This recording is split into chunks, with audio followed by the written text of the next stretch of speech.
In this Lords of the Fallen video, I'm going to be showing you my Blackfeather Ranger or Blackfeather Archer build. This is a Archer dual wield hybrid build that leans more and more towards the archery side of things the further you get into the game, and also uses dual wield as backup in case you need to melee. So before we get into the exact build itself, I kind of want to talk a bit about how to play an Archer in Lords of the Fallen, just so you guys get some fundamental information about how like ammo and that sort of thing works.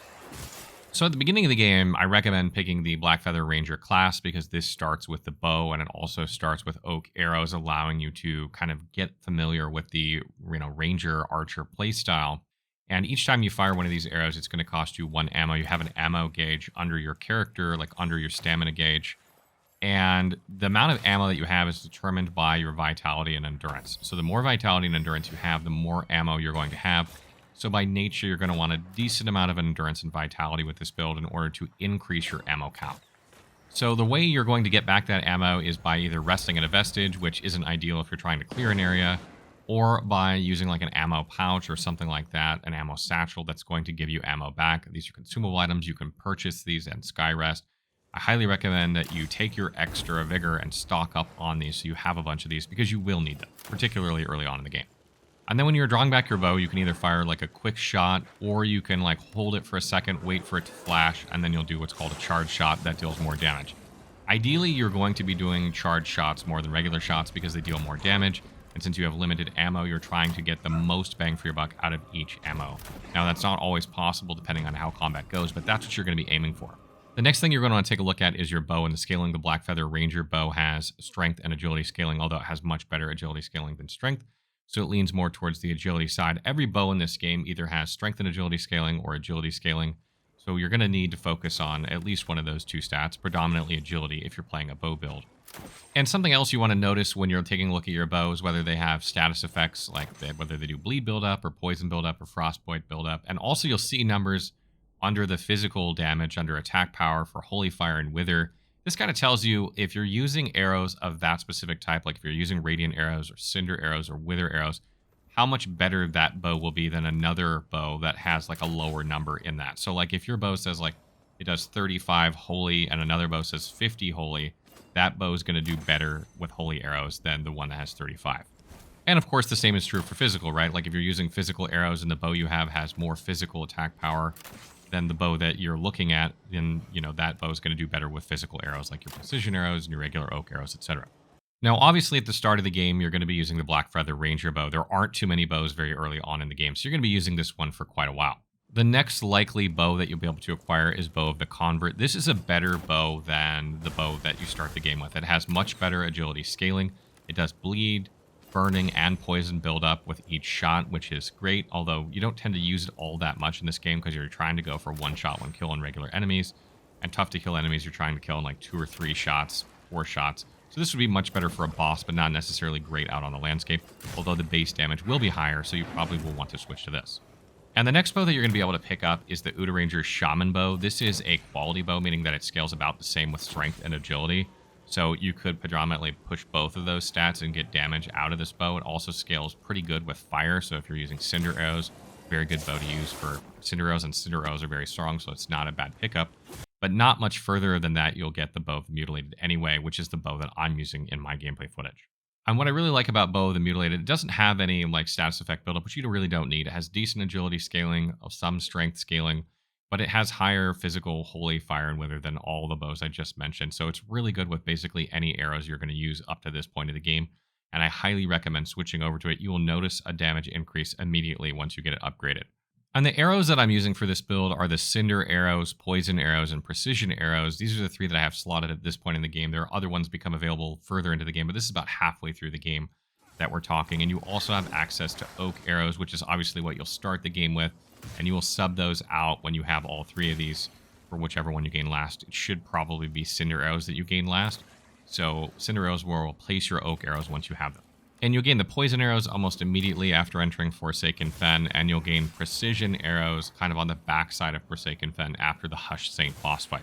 The Poison arrows you don't use all that often, but they're good against tough to kill enemies to like rip off some damage over time with poison, like against bosses. If you're co-oping something like that, they're not a bad option, but they do cost 2 ammo. Don't think it's worth it for regular ammo on the landscape.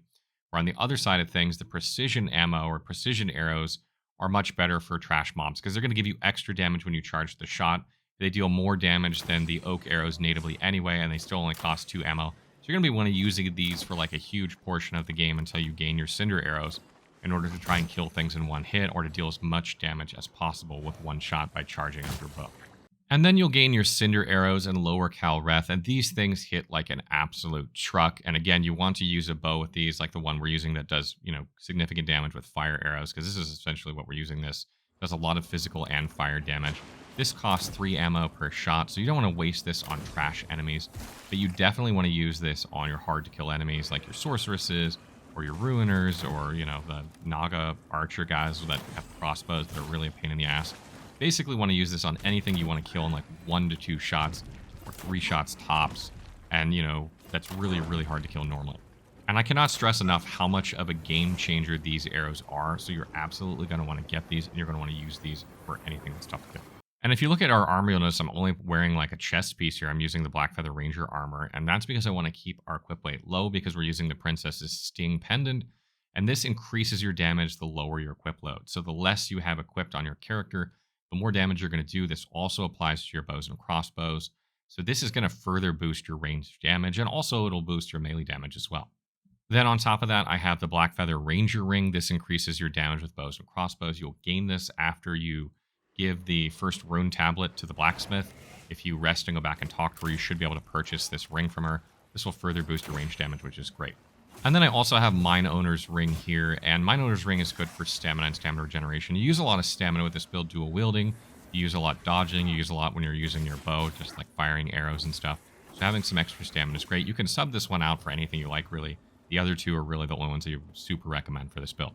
And if you look at the weapons I'm using 2 Hallowed Praise. This is because they have bleed buildup and they scale very well with agility, which works fantastically for this build. You can only get one in a playthrough, but if another player drops you one, you can get one.